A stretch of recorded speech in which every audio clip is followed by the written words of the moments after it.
Namo Aditafa, good morning. Thank you for joining me for our daily practice check-in. Listen, listen, listen. This beautiful sound calls us back to our true home.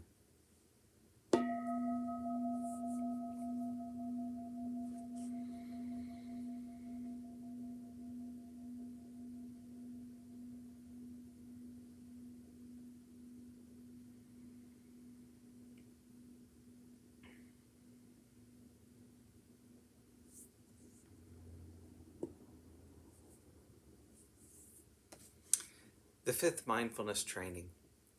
Aware of the suffering caused by unmindful consumption, I vow to cultivate good health, both physical and mental, for myself, my family, and my society, by practicing mindful eating, drinking, and consuming.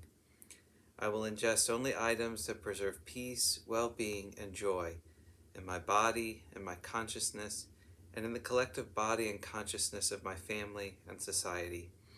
I'm determined not to use alcohol or any other items that contain toxins, such as certain TV programs, magazines, books, films, and conversations. I'm aware that to damage my body or my consciousness with these poisons is to betray my ancestors, my parents, my society, and future generations. I will work to transform violence, fear, anger, and confusion in myself and in society by practicing a diet for myself and for society.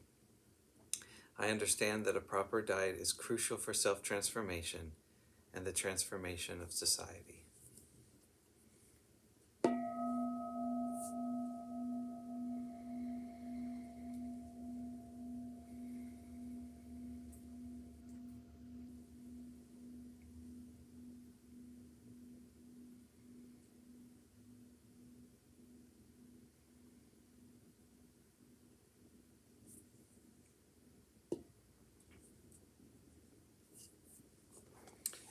Our reading this morning is called How Interesting. It's from Ajahn Sundara's collection of reflections on the Dharma called Seeds of Dhamma. This practice is not to gain something particular. Even though the mind may want to gain things all the time, that is okay. We can observe our mind wanting things. Maybe we want to be more at peace, to be more tranquil. All these desires are cause for suffering, because even though we might get what we want, it is still impermanent. We are here to experience the unshakable deliverance of the heart. Unshakable. This is what the Buddha talks about. It is not dependent on anything. It does not move because we move. We are learning to get to know the mind that is not dependent on anything. It's not shaken by worldly winds. The liking and disliking, wanting and not wanting, love and hate, praise and blame, success and failure. Once we get to know that, we are able to abide in the place of peacefulness in ourselves. This does not mean that we don't feel things. If somebody praises us, we can still feel happy. Or if somebody says something nasty, we can feel an unpleasant feeling. But it happens within the much more spacious context of seeing things as they are. We are interested. How interesting. In fact, we don't even have to say so. We are just curious to watch the nature of this feeling and how long it is going to stay, and whether or not we are going to believe it.